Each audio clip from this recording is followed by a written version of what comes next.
Assalamualaikum warahmatullahi wabarakatuh. Alhamdulillahi rabbil alamin. Salatu wassalam tammanil akmalani ala mab'utsin rahmatan lil alamin. Nabiyyina Muhammad wa ala alihi wa sahbihi ajma'in. Amma ba'd. Asbahna wa asbahal mulku lillah. La ilaha illallah wahdahu la syarika lah. Kaum muslimin dan muslimat rahimakumullah. Semoga salat subuh kita diterima oleh Allah Azza wa Jalla. Pada pagi hari ini sebagaimana yang diinformasikan, kita akan melanjutkan salah satu pelajaran di pagi hari ini, yaitu tentang doa Siddiq radhiyallahu anhu. Malam sebenarnya kita juga telah menyinggung dan sedikit mengetahui bagaimana levelnya, tingkatnya Abu Bakar As-Siddiq radhiyallahu ta'ala anhu. Kenapa doa Abu Bakar As-Siddiq ini perlu untuk kita pelajari?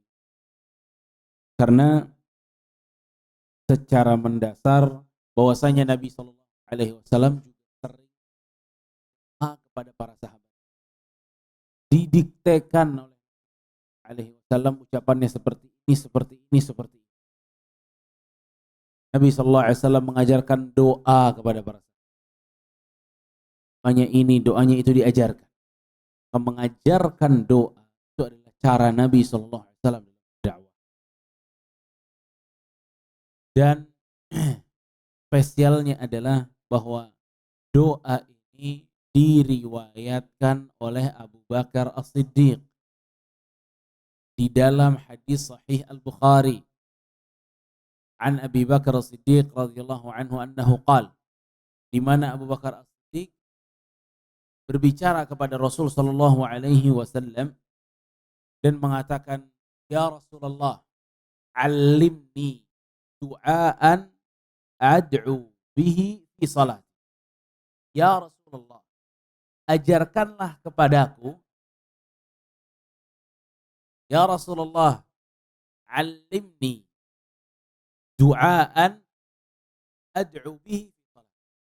Ajarkan kepadaku satu doa yang akan baca di dalam salatku. Ajarkan aku satu doa yang aku akan baca di dalam salat. Jamaah sekalian rahimahullah. Yang tanya bertanya kepada siapa? Percakapan dua orang. Satu Nabi kita yang mulia alaihi salatu wassalam, Nabi terbaik. Yang kedua, sahabat Nabi terbaik sepanjang sejarah, Abu Bakar As-Siddiq radhiyallahu anhu. Yang Nabi SAW pernah mengatakan tentang Abu Bakar, "Inna min aman nasi alayya fi suhbatihi wa dhati yadihi Abu Bakar." Orang yang paling beriman kepadaku, yang paling aman aku ajak bersahabat, dan yang paling bermanfaat uluran infaknya adalah Abu Bakar.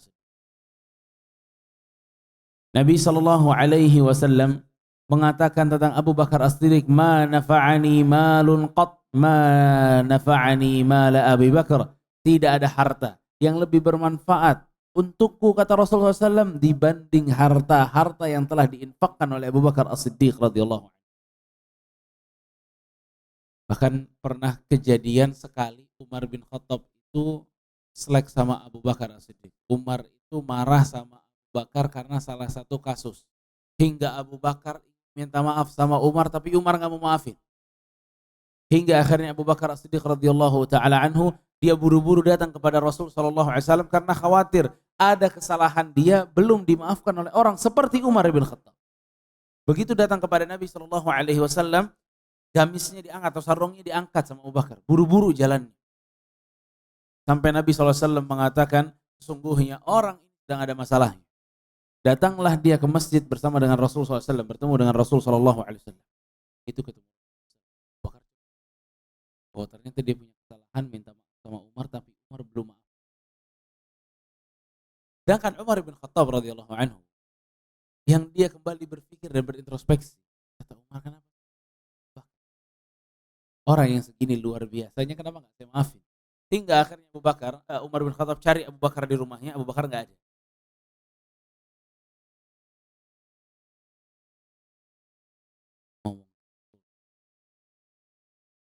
Bertiga curhat satu dengan yang lain. Rasulullah SAW, Abu Bakar dan Umar. Makanya Ali bin Abi Thalib mengatakan, aku mendengar Rasul kalau cerita, saya datang bersama Abu Bakar dan Umar. Saya masuk bersama Abu Bakar dan Umar. Saya pergi bersama Abu Bakar dan Umar. Sering. Karena dekatnya mereka bertiga. Ya Umar sudah memastikan bahwa pasti lagi di sisi Rasulullah SAW. Kalau kasusnya udah naik kepada Rasulullah SAW, maka bahaya. Betul saja begitu. Umar datang radhiyallahu taala anhu, Rasul sallallahu alaihi wasallam langsung memberikan nasihat-nasihat kepada Umar bin Khattab. Kata Rasul sallallahu alaihi wasallam, jangan pernah mengganggu Abu Bakar. Siapa yang mengganggu Abu Bakar berarti mengganggu diriku. Kata Rasul SAW, setiap dari kalian, Rasul menunjuk para sahabat termasuk, saat saya menawarkan Islam kepada kalian, semuanya ada keraguan. Gak langsung mengatakan aku beriman. Yang mengatakan langsung beriman adalah ini, Abu Bakar As-Siddiq. Rasul ingin kasih tahu bahwa gak ada yang melebihi kehebatan dan keistimewaan Abu Bakar. Lalu kenapa seorang Umar tidak mau mengampuni Abu Bakar? Tidak mau memaafkan Abu Bakar, padahal Abu Bakar lebih istimewa daripada Umar bin Khattab. Di sini kita melihat bagaimana Nabi SAW membela Abu Bakar As-Siddiq dengan pembelaan yang luar biasa. Jamaah rahimah. Abu Bakar As-Siddiq radhiyallahu taala anhu bertanya kepada Rasul tentang sebuah apa? Doa. Padahal kalau kita ingin berpikir, doa itu kan babnya sangat luas. Iya betul, babnya sangat luas. Bahkan Rasulullah SAW tidak mengharuskan kita kalau berdoa itu harus pakai Quran atau hadis atau bahasa Arab. Tidak. Dibebaskan. Anda mau bicara bahasa Indonesia boleh, bahasa Inggris boleh, bahasa Cina boleh, macam-macam. Terserah. Anda mau pakai bahasa apapun dalam berdoa boleh. Ya, terutama doa di luar sholat. Boleh. Tapi lihat Abu Bakar As-Siddiq radhiyallahu anhu. Dia bertanya tentang apa? Doa. Dia mau doa, tapi doanya ini maunya diajarkan oleh Rasul sallallahu alaihi wasallam. Kata para ulama ini menunjukkan kalau bab doa yang begitu luas, Abu Bakar masih ingin perintah dari Rasulullah SAW, tuntunan dari Rasulullah SAW, apalagi dalam hal-hal yang babnya sempit, yang tidak boleh kita kerjakan kecuali dengan dalil. Hanya tidak ada orang ittiba sekuat ittibanya Abu Bakar As-Siddiq kepada Rasulullah SAW. Abu Bakar dalam ittiba kepada Nabi, kalian, Abu Bakar dalam mengikuti Nabi SAW itu tidak sekedar mengikuti gerakannya Nabi SAW. Tapi Abu Bakar As-Siddiq radhiyallahu anhu dalam peribadatannya kepada Allah, dia juga mengikuti bagaimana niatnya Nabi SAW. Bagaimana hatinya Nabi SAW. Bagaimana semangatnya Nabi SAW. Bagaimana motivasinya Nabi SAW. Ini ittiba yang lebih dalam daripada ittiba sekedar gerakan. Kita semangat untuk bisa mengikuti bagaimana Rasul sholat, kita juga pengen sholat dengan cara seperti itu. Tapi jangan lupa, Rasul ini kalau sholat tidak pernah ngedumel. Dia nggak pernah berat, nggak pernah kesal. Dibanding sebagian, bahkan diri kita terkadang walaupun sudah mempelajari sifat sholat Nabi, tapi begitu azan kesal juga. Ya Allah, kok udah azan lagi? Nah, ini Nabi nggak ada nih. Nabi selalu happy, selalu enjoy. Ini juga harus diittibakan. Ini juga harus diikuti. Bagaimana pandangan Nabi SAW terhadap sholat. Bagaimana sholat itu solusi bagi Nabi SAW. Nah, Abu Bakar dalam mengikuti Nabi ya seperti itu. Dia menyukai apa-apa yang disukai oleh Nabi SAW. Makanya Nabi SAW pernah bertanya, Man asbaha minkum liyawma sha'iman? Siapa yang di hari ini berpuasa? Abu Bakar mengatakan, saya ya Rasulullah. Kemudian Rasulullah SAW tanya lagi, Faman tabi'a minkumul yawma janazatan? Siapa yang hari ini telah mengiringi jenazah? Kata Abu Bakar, saya ya Rasulullah. Kemudian Nabi SAW mengatakan, Man ada maridan? Siapa yang sudah menjenguk orang sakit pada hari ini? Kata Abu Bakar, saya ya Rasulullah. Wa man tasaddaqa bisadaqatin? Siapa yang sudah bersedekah pada hari ini?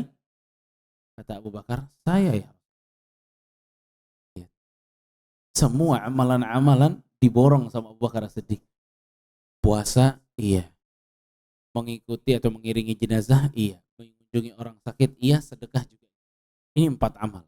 Kata Rasul sallallahu alaihi wasallam, "Majtama'na fi imri'in illa dakhala jannah." Tidaklah 4 amal ini terkumpul pada seseorang kecuali orang tersebut masuk surga. Ini pujian yang sangat tinggi kepada Abu Bakar As-Siddiq radhiyallahu anhu.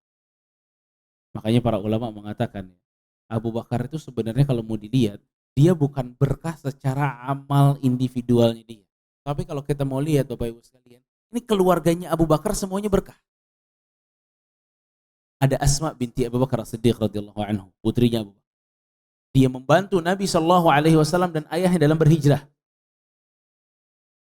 Ada Aisyah radhiyallahu anha, putrinya Abu Bakar radhiyallahu taala anhu yang menjadi istri Nabi sallallahu alaihi wasallam.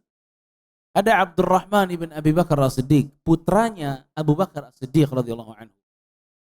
Ini juga membantu Nabi sallallahu alaihi wasallam dan ayahnya dalam peristiwa hijrah.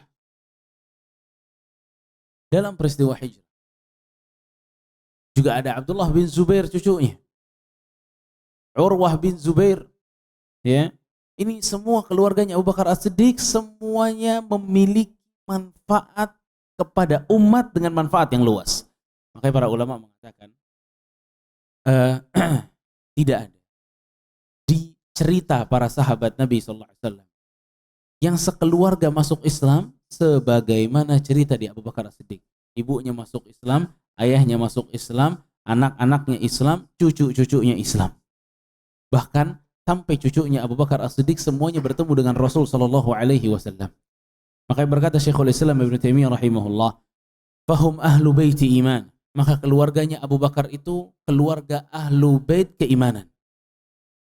Keluarga keimanan. Laisa fihim munafiq, tidak ada dalam keluarga Abu Bakar orang munafik. Wala yu'raf hadza li ghairi baiti Abi Bakar. Dan keadaan semuanya beriman ini tidak pernah dikenal kecuali dalam keluarganya Abu Bakar. Wa kana yuqal, dan senantiasa dikatakan oleh para ulama, lil imani buyut. Iman itu ada rumah-rumahnya. Walin nifaqi buyut, dan kemunafikan pun ada rumah-rumahnya. Wa baiti Abi Bakar min buyutil iman, dan rumahnya Abu Bakar adalah rumah keimanan. Di dalamnya orang-orang beriman semua. Ya. Ini semua menunjukkan kepada kita akan tingginya level Abu Bakar As-Siddiq radhiyallahu anhu. Dari sini jamaah sekalian, yang dimaksudkan adalah pertanyaan orang hebat kepada orang hebat.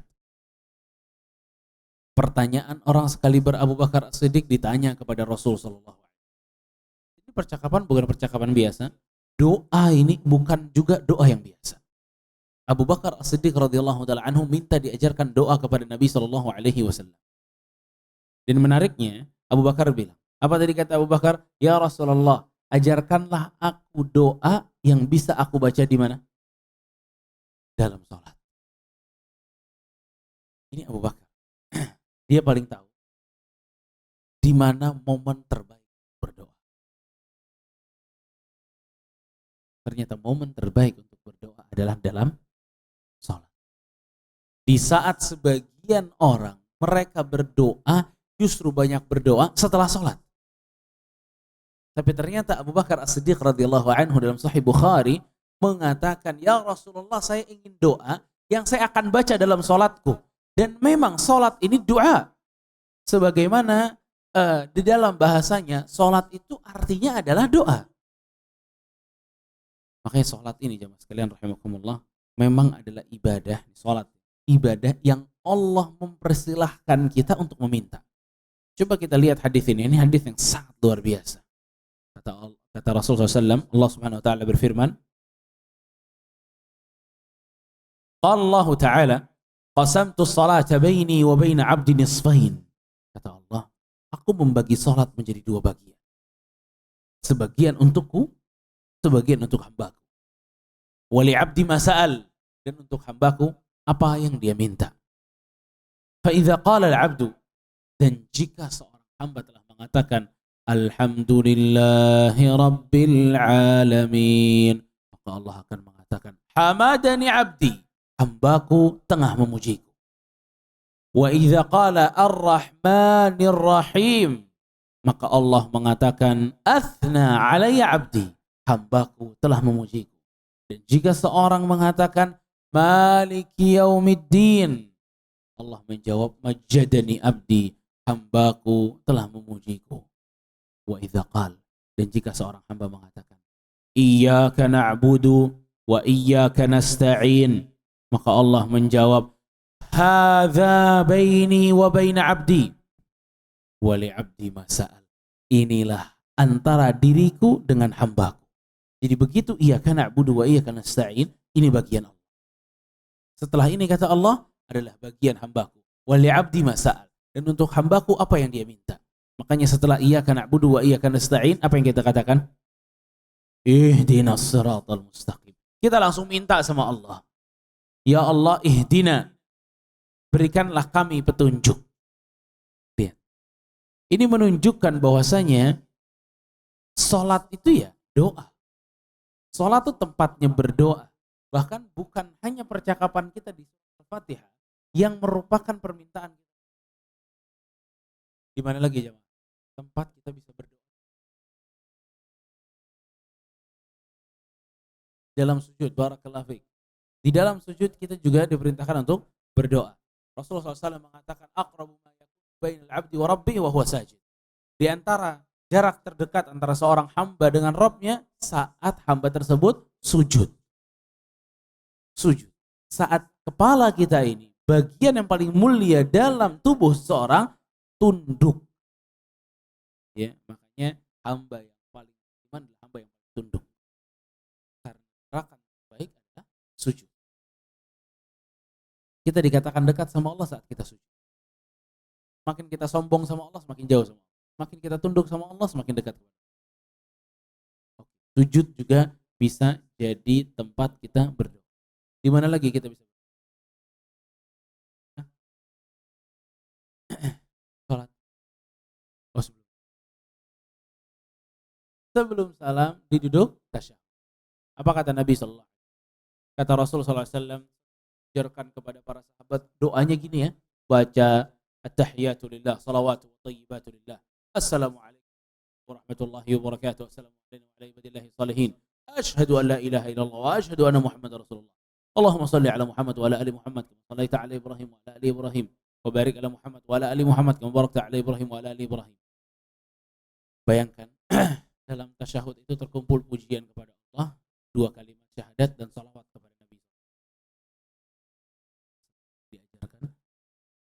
Tsumma yatakhayyaru minal mas'alati ma syaa. Kemudian orang yang sedang sholat silahkan pilih apa yang dia ingin minta kepada Allah. Jamaah sekalian, sadarkah kita bahwa doa sebelum tasyahud atau doa sebelum salam ini diantara doa yang paling manjur akan diijabah oleh Allah. Kenapa? Karena seluruh adab-adab doa telah terlaksanakan. Ngadep kiblat, iya. Dalam keadaan suci, iya. Sudah puja-puji Allah, iya. Sudah beribadah sholat, iya. Maka betul-betul di ujung ini doa ini akan diijabah oleh Allah. Doa sebelum salam. Makanya Nabi SAW itu mengatakan, "Tsumma yatakhayyar minal mas'alati ma syaa." Silahkan seseorang itu memilih, ya, di mana dia berdoa. Nah, adapun doa Abu Bakar As-Siddiq radhiyallahu anhu ini banyak dimaknai oleh para ulama, ini adalah doa yang dibaca sebelum salam.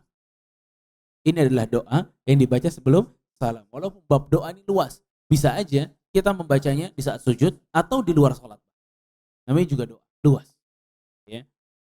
Nah, jamaah sekalian rahimani wa rahimakumullah. Abu Bakar As-Siddiq radhiyallahu anhu minta kepada Rasulullah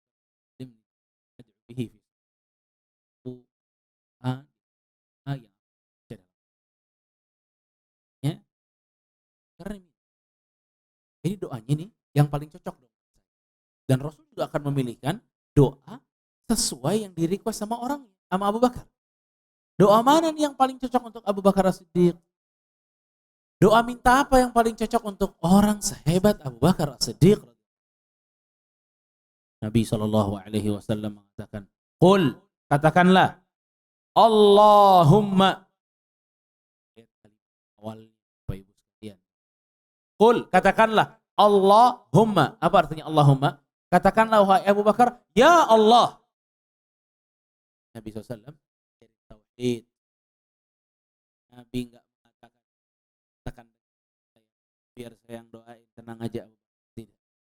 Nabi SAW mendidik Abu Bakar, qul Allahumma, katakanlah Allahumma, ya Allah. Pada saat dia kita doakan kan dengan gaya-gaya, ya. Dia enggak menjadikan hati seseorang itu hanya tertuju kepada Allah, tapi tertuju kepada Nabi SAW mengajarkan dan mendidik Abu Bakar As-Siddiq dengan mengatakan Allahumma, katakan ya Allah, karena memang doa. Apa doanya? Allahumma inni zalamtu nafsi zulman katsira wa la yaghfiru adh-dhunuba illa anta faghfirli maghfiratan min indika warhamni innaka antal ghafurur rahim. Udah hafal? Kok dia? Hafal belum? Sebagian udah, sebagian belum. Abu Bakar disuruh baca doa ini ya, Abu Bakar disuruh baca gitu ya. Rasul Abu Bakar ini orang yang untuk merutinkan doa ini dalam sholat. Abu Bakar, jasanya siapa yang lain? Tidak ada orang yang hartanya lebih bermanfaat dibanding Abu Bakar. Tapi ternyata doanya, Allahumma inni zalamtu nafsi zulman katsira. Ya Allah, aku telah menzalimi diriku dengan kezaliman yang banyak. Wa la yaghfiru dzunuba illa ant, dan tidak ada yang mampu mengampuni dosa kecuali Engkau. Faghfirli, ampunilah aku. Maghfiratan min indika, dengan ampunan dari sisimu. Ampunan dari sisimu. Warhamni, dan rahmatilah. Ghafurur rahim, sesungguhnya Engkau Maha Pengampun lagi Maha Penyayang. Di sini ada yang bisa ulang? Mana Ustaz?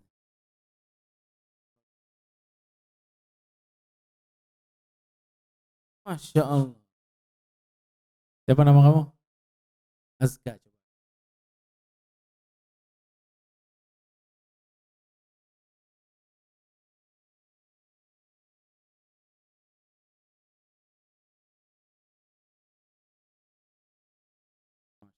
Hafal belum? Sudah hafal doanya belum? Sudah hafal? Hafal belum? Sudah.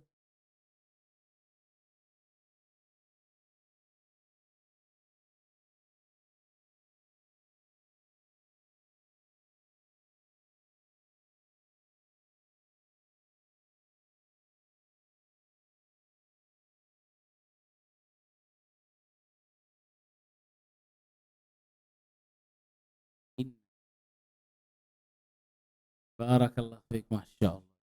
Biasa cemerlang. Pilih.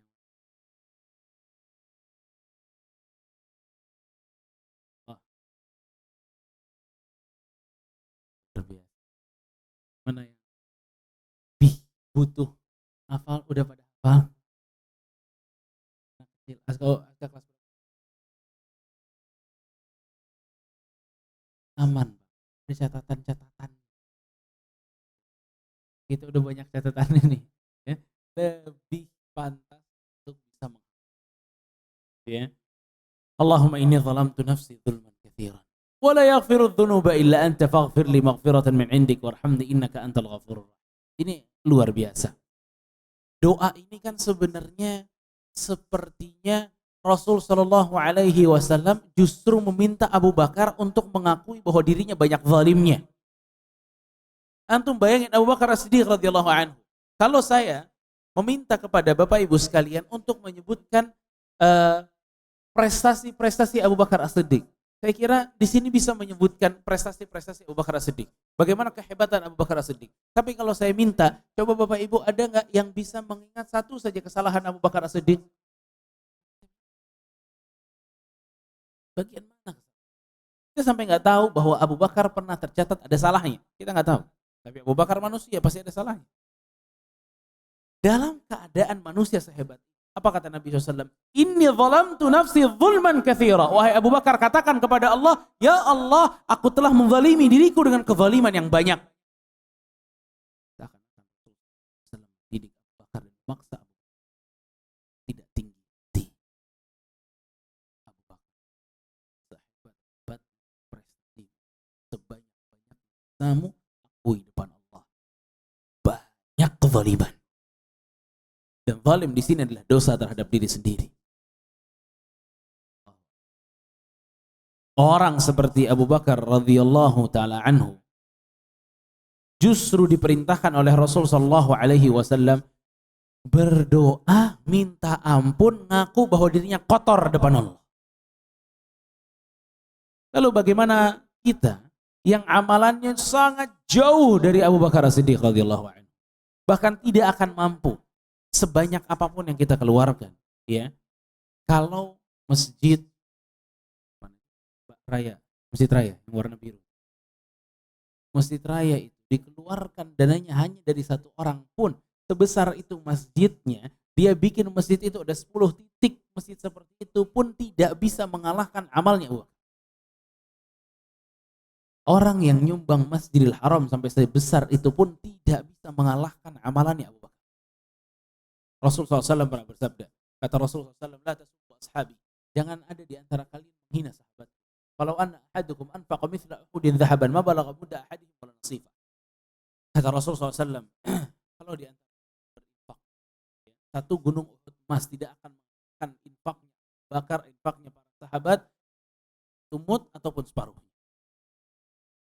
Coba Bapak Ibu rahimahullah bayangin, tidak akan mengalahkan infak para sahabat satu mut atau separuhnya. Saya mau tanya, waktu Nabi SAW mengatakan la tasubbu ashabi, jangan menghina sahabatku, kalau kalian berinfak satu gunung Uhud emas pun tidak akan mengalahkan mereka. Baik. Waktu Nabi ngomong gini, Nabi ngomongnya ke siapa? Kepada para sahabat. Betul. Kepada para sahabat juga. Para ulama seperti Asy-Syaukani dan yang lainnya, mereka mengatakan bahwasanya Nabi SAW mengatakan kalimat ini kepada para sahabat-sahabat junior yang sejarahnya belum lama dalam Islam. Nabi mengatakan, wahai kalian, kalau kalian berinfak tidak akan mengalahkan sahabat-sahabat senior seperti Abu Bakar dan Umar, tidak kalah mereka. Sedangkan kita tidak bisa mengalahkan sahabat-sahabat junior. Maka alangkah jauhnya kelas kita dengan kelasnya Abu Bakar As-Siddiq radhiyallahu anhu. Makanya tidak bisa disamakan sahabat dengan selain sahabat. Karena levelnya jauh, nggak apple to apple. Karena jamaah sekalian rahimahullah, di sini kita bisa melihat misalnya Rasul sallallahu alaihi wasallam itu mengajarkan Abu Bakar yang segini prestasinya, segini jasanya pun tidak bisa merasa paling berjasa di hadapan Allah, tidak bisa juga beliau ini mengatakan bahwa prestasiku telah banyak, amalku telah banyak, tidak. Justru Rasulullah SAW meminta Abu Bakar untuk tunduk dan merasa kotor di hadapan Allah. Ini seakan-akan mengajarkan kepada kita, Abu Bakar sebesar-besarnya bukan terhadap ini, hak Allah besar. Hak Allah lebih besar. Kayak kita sadar, sebesar-besar yang kita lakukan untuk agama ini, hak Allah lebih besar. Tapi Allah ini ridha dengan yang sedikit. Kalau Allah subhanahu wa ta'ala minta kepada kita untuk setiap nikmat dibayar dengan sholat, maka kita nggak ada waktu untuk kajian. Kita harus terus sholat karena nikmat Allah nggak pernah habis. Tapi di sini Rasulullah SAW justru mengajarkan kepada kita hak Allah itu besar. Jangan tertipu dengan ibadah yang pernah kita lakukan. Seorang Abu Bakar aja disuruh ngaku depan Allah bahwa dia banyak dosa. Jadi saat kita selesai ibadah, jangan dipikirin lagi ibadahnya. Agar kita nggak terbawa diri kita sebagai orang yang ujub. Tapi kalau kita dalam berdosa, maka kita butuh sekali agar kita bisa menangisinya. Bahkan diriwayatkan oleh diriwayatkan juga dari Abdullah bin Mubarak dalam Zuhud dan Raqaiq. Disebutkan anna malakan lamma stawa Rabbu subhanahu wa ta'ala ala kursiyyihi sajad. Ada para malaikat yang Allah subhanahu wa ta'ala ciptakan saat Allah subhanahu wa ta'ala beristiwa. Setelah Allah beristiwa di atas arsy-Nya, malaikat ini tugasnya cuma satu, Bapak Ibu, sujud kepada Allah. Falam yarfa' ra'sah wa la yarfa' ra'sah hatta taqum as-sa'ah.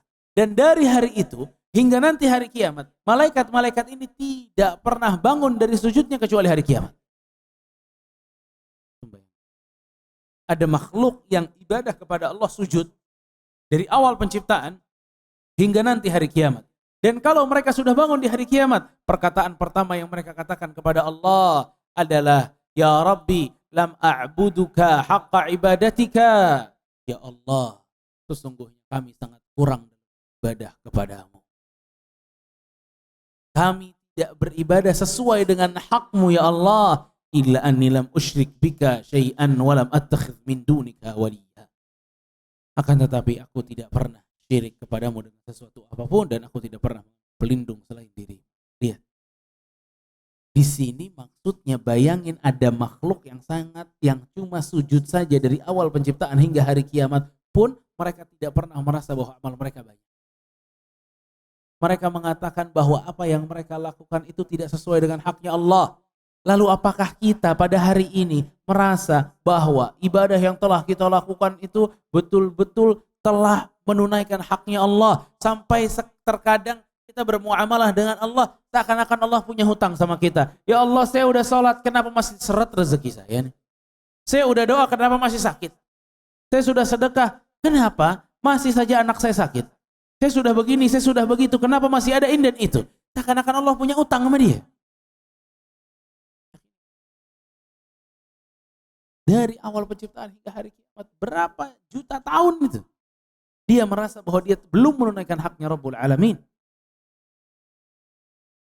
Abu Bakar juga begitu. Rasul nggak mau Abu Bakar itu ngerasa bahwa dia telah menunaikan hak Allah sepenuhnya. Tidak. Bahkan Rasul SAW. Waktu Rasul mengatakan, La yadkhulul jannata ahadukum bi'amali. Tidaklah dia tidaklah dari kalian bisa masuk surga dengan amalannya.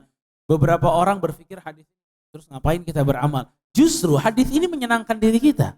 Karena surga itu mahal. Dia tidak terbayar dengan sholat yang mungkin kita lakukan. Yang sholatnya banyak orang. Satu, khusyuk. Kedua, ingat dagangan. Rakaat ketiga, ingat keluarga. Rakaat keempat, pengen buru-buru jalan. Terus sholat yang tipe seperti kita mau bangga-banggakan depan Allah. Terus zikir yang tanpa renungan itu yang kita banggakan di hadapan Allah. Terus tilawah Quran yang masih sendet-sendet itu, yang masih panjang pendeknya berantakan, huruf dha-nya enggak keluar, huruf ha-nya enggak keluar, huruf kha-nya enggak keluar. Itu yang mau dibanggakan di hadapan Allah. Di udang amalan, tapi jangan pernah. Bagaimana kita? Bagaimana kita? Ada yang bisa dibanggakan. Sampai Allah utang. Kita tagih Allah. Jasanya Allah terhadap kita jauh lebih besar dibanding amal kita kepada Allah. Bahkan jasanya Islam kepada kita lebih besar dibanding jasa kita kepada Islam. Ada orang-orang munafik dulu yang munnuna 'alaika an aslamu. Mereka itu menyebut-nyebut kebaikan mereka karena mereka Islam. Qul la tamannau islamakum.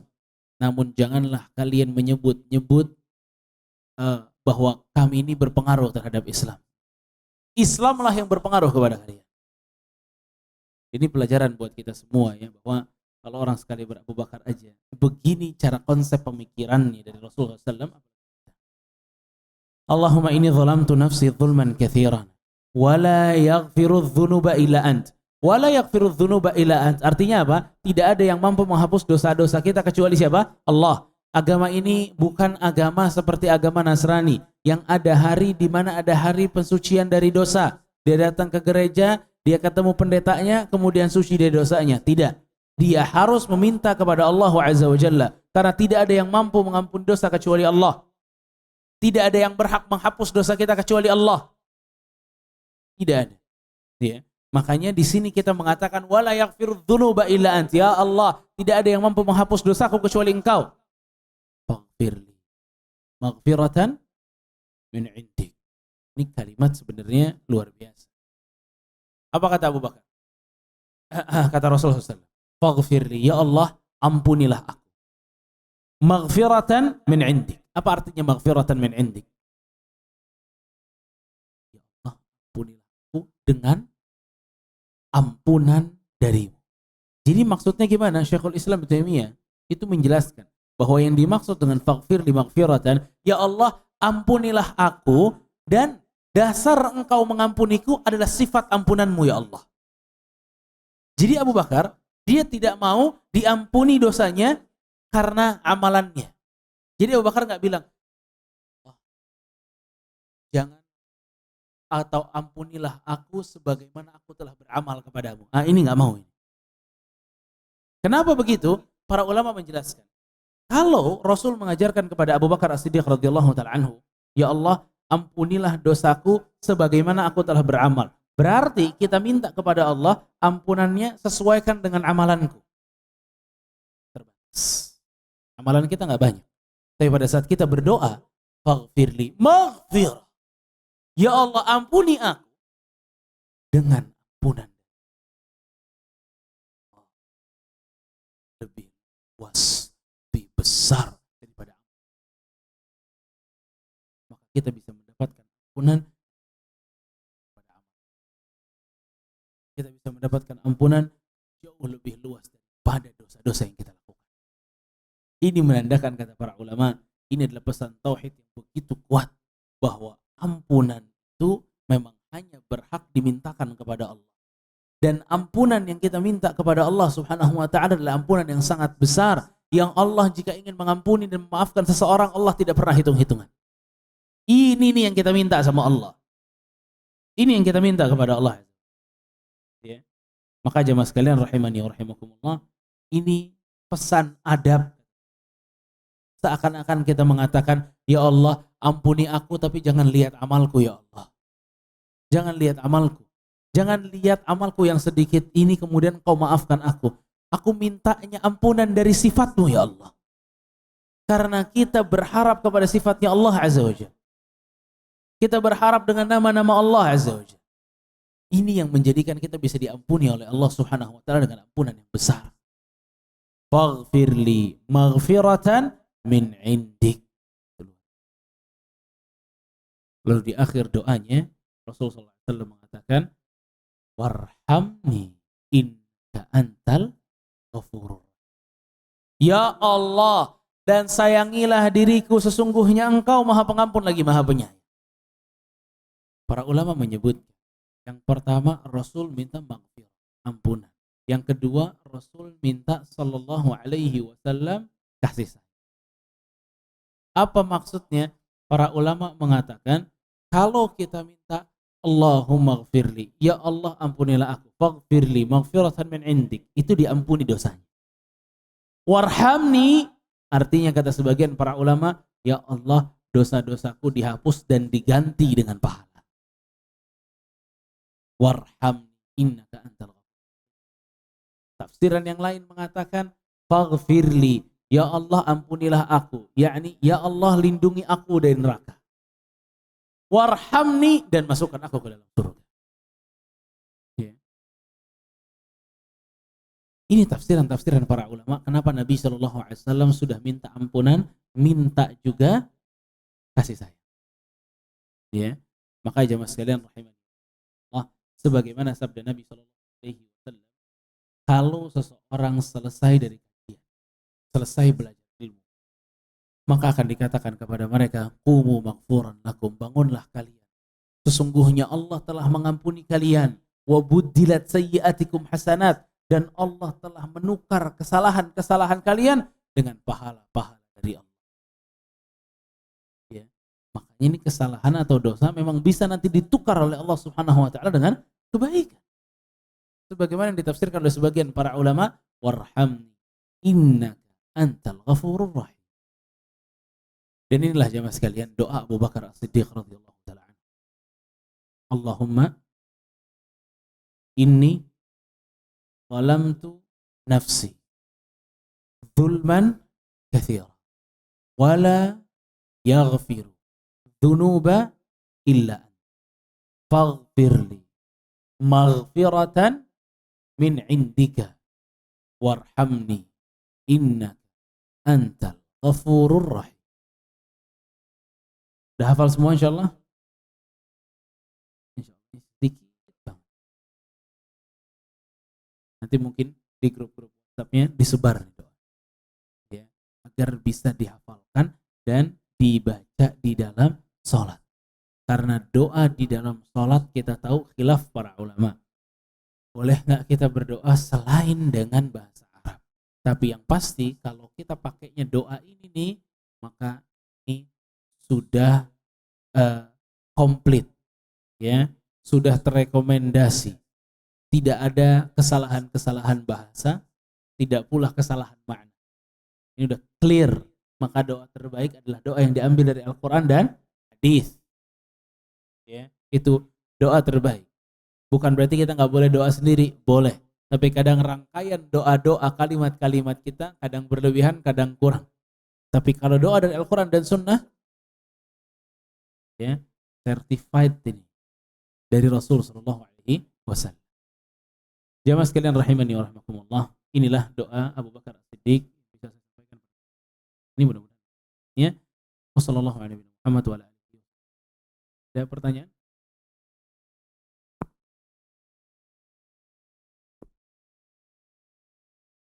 Bismillah Ustaz, satu pertanyaan.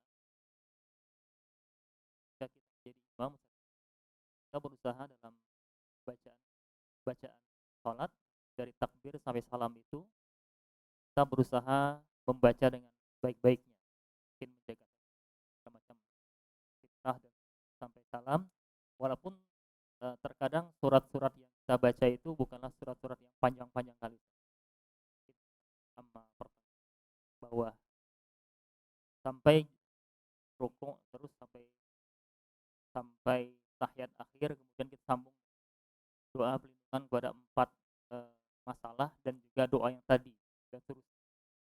Jadi ketika kita membaca bacaan dengan dari kesalahan, sehingga terkesan sebagian mungkin makmum sebagian ya anggap kita tuh sholat panjang, kok lama sholatnya. Jadi anggap sholat panjang-panjang. Jadi ini standar mereka Ustaz ya. Dan berikanlah nasihat kepada kami bagaimana kita itu menganggap sholat itu adalah sebuah kebutuhan, bukan cuma sekedar beban yang harus segera diletakkan.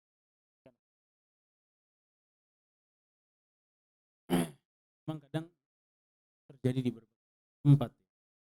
Ada orang-orang yang sholat imam kepanjang, tapi di satu sisi ternyata levelnya dia yang terlalu rendah. Ada juga orang-orang yang mengeluhkan imamnya terlalu cepat, ya. Padahal kadang bacaan dia yang sangat lama. Nah, hal ini memang harus ditaruh di dalam tempat yang tepat. Nabi Shallallahu Alaihi Wasallam itu memang kalau membaca ayat itu dipotong-potong sama Nabi SAW. Nabi tidak terlalu cepat, tidak juga lama. Tapi Nabi SAW potong-potong ayat. Alhamdulillahirrabbilalamin, Ar-Rahmanir-Rahim. Jadi dipotong-potong sama Nabi SAW. Ya. Dan Nabi, kata Ibnu Qayyim rahimahullah, Nabi SAW pernah di sholat maghrib baca surat At-Tur. Ya, baca surat At-Tur. Ini kalau ada imam baca At-Tur di maghrib, demo. Jangankan maghrib, kita kalau sholat taraweh ini setahun sekali, tahun sebulan doang. Begitu imam baca panjang dikit ditandain sama kita. Ini lama banget. Padahal sepanjang tahun bacanya kulhu anas, kulhu anas, kulhu anas. Di Ramadan masih ridhonya dengan kulhu dan anas juga. Terus kapan mau dibaca yang lain? Ya, kapan mau dibaca yang lain? Kadang bakhil kita kepada Allah Azza wa Jalla, bakhil. Ya. Maka kalau nasihatnya adalah bahwa kita harus ittiba kepada Nabi SAW. Dalam bagaimana enjoynya Nabi SAW. Ibu sekalian, kenapa kita sholat mesti buru? Apakah ada yang lebih penting dari? Apakah ada sesuatu yang lebih afdal sampai kita pengen mulai sholat lalu cepat-cepat beres? Sholat itu yang ditunggu bukan beresnya, tapi nikmatnya, hanya pujiannya. Itu yang ditunggu dalam. Kalau kita mulai sholat langsung nunggu beresnya kapan? Apa bedanya kita dengan orang-orang yang hanya menjalankan ritual-ritual? Sholat ini bukan hanya ritual. Sholat ini adalah satu solusi dari agama ini. Sholat ini adalah bagian di mana kita bisa bikin hati kita lebih tenang. Bukankah Nabi SAW pernah mengatakan kepada Bilal, "Ya Bilal, apa? Rih bis salat. Istirahatkan kami dengan apa? Sholat." Coba perhatikan hadis ini. Ini bukan hadis mudah. Nabi mengatakan istirahatnya di mana? Sholat. Saat di mana hari ini banyak di antara kita menjadikan sholat itu beban, bukan istirahat. Ini perkataan bukan perkataan ringan. Nabi ada pada derajat sholat itu adalah istirahat. Sholat pelipur lara bagi Nabi. Sebagaimana kita, kalian kita ditimpa. Kalau kita lagi sumpah, kalau kita lagi galau, maka kebanyakan dari kita memilih Instagram kayak lucu kayak. Agar apa? Agar stresnya hilang. Kita lebih milih jalan-jalan untuk itu. Nah, Nabi itu hal-hal seperti itunya di sholat. Nabi bisa enjoy, bisa relax. Itu dalam mana? Sholat. Lihat tingginya Nabi SAW memaknai sholat. Luar biasa. Kalau kita memang gak bisa sepuncak itu, sadidu wa qaribu. Dekatilah bagaimana Nabi SAW dalam menilai sholat. Sholat bukan beban. Sholat beban. Justru beban kita akan terurai kalau kita sholat. Iyyaka na'budu wa iyyaka nasta'in. Apa kata Allah? Wa li'abdi ma sa'al. Untuk hambaku apa yang dia minta. Maka persepsi yang begitu keliru pada saat kita menganggap bahwa sholat itu beban. Maka Syekhul Islam Allah beliau pernah mengkritik tentang kalimat taklif. Taklif itu beban. Kalaf. Dengar ya. Kalaf itu orang yang terbebani dengan. Kata Syekhul Islam Ibnu Taimiyah rahimahullah, syariat bukan beban, tidak perlu sampai dinamakan sebagai taklif beban. Syariat ini kenikmatan luar biasa. Ya. Maka orang sholatnya maunya buru-buru, ini harus ditanggulangi hati. Harus ditanggulangi hatinya. Kita tahu Nabi SAW pernah mengkritik orang yang sholatnya buru-buru. Sholatnya kayak ayam lagi makan. Masya Allah, ngebut, ekspres. Dan tadi masalah sholat. Bapak-bapak pernah hitung kalau sholat zuhur itu berapa menit Pak? Sholatnya aja. Berapa menit?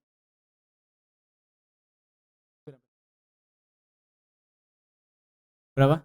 Saya hitung 7, 5 sampai 9 menit paling lama. 5 sampai 9 menit, 4 rakaat. Ada imam. Itu sholat 5 sampai 9 menit. Bayangin. Ternyata yang kalau kita main ini 5 sampai 9 menit. Cepat kilat, Pak. Secepat kilat. Begitu waktu sholat lama luar biasa. Padahal 5 sampai 9 menit. Itu jamin kalau udah masuk ke 10 menit banyak yang batuk. Bubar duluan. Nah, subhanallah. selama-lamanya kita sholat, pada akhirnya kalau kita mau lihat lagi, lebih dari itu. Kita nggak sesanggup itu menghadap Allah lama-lama. Ya. Di Masjidil Haram orang-orang ketakutan, imamnya bakal lama. Pada akhirnya dua rakaat, seingat saya 15 menit taraweh. Ya Allah, ini cuma 15 menit. Ya. Kita nggak selama itu kita sholat. Kita lebih lama memakai waktu kita justru bukan pada jalan Allah. Ya. Kita sholat 7 sampai 9 menit. Oke. Setelah itu kita zikir. Zikir berapa menit? 3. Oke, 3 ini yang subhanallah. Hah? Apa yang subhanallah? Oke, kita anggap 4 menit lah. 9 tambah 4. 14. 13. Ba'diyah 2 rakaat. Ba'diyah 2 rakaat sendiri loh ini. Enggak pakai imam. Imam hafalannya banyak. Kalau kita inna ata'ina wal asr kulhu. Oke. Berapa menit kita sholat ba'diyah 2 rakaat? 5 menit. Sorry, saya enggak percaya. Hah? 3 ya. 3. Kalau ada kadang waktu sholat itu tinggal 2 menit. Kita bisa sholat 2 rakaat. 2 menit. Kadang udah 1:58 bisa sholat gitu ya. Salam belum qomat. Kita salam belum qomat. Oh Masya Allah. Ternyata cuma segitu waktu kita sholat. Itu ditambah. Tadi 13. Tambah 3 menit. 16 menit. Oke, kita taruh 17 menit. Cuma 17 menit.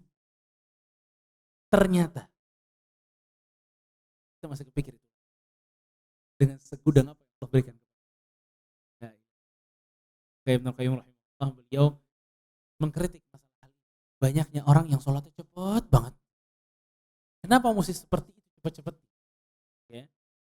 Padahal ternyata kalau dikalkulasikan mungkin sholat kita yang cuma 17 menit sudah paket lengkap ini di zaman Rasul sallallahu alaihi wasallam jauh lebih lama. Ya. Bisa jauh lebih lama. Wala haula. Mungkin itu. Baik. Ada pertanyaan lagi? Nah, bagi hadiah lagi.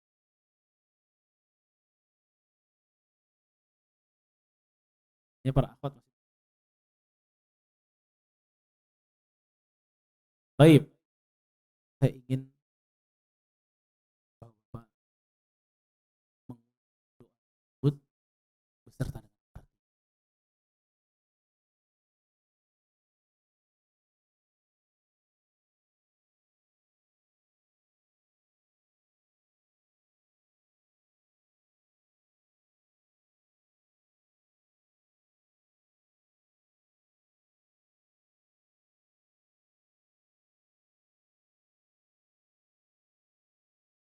Artinya,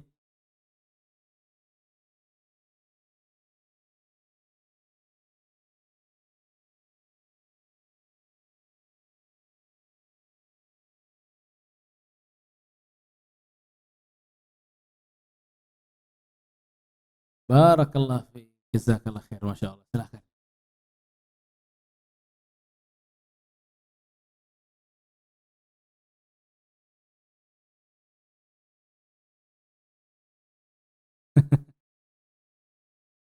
Kenapa yang nunjuk cuma satu? Kenapa yang lain gak nunjuk? Hah? Padahal kan kita tolong boleh lihat catatan Google. Overthinking sih. Ya, panik mesti juga. Ya, tapi alhamdulillah rezekinya telah Allah berikan. Jazakumullah khair, mudah-mudahan bermanfaat. Kurang lebihnya mohon maaf.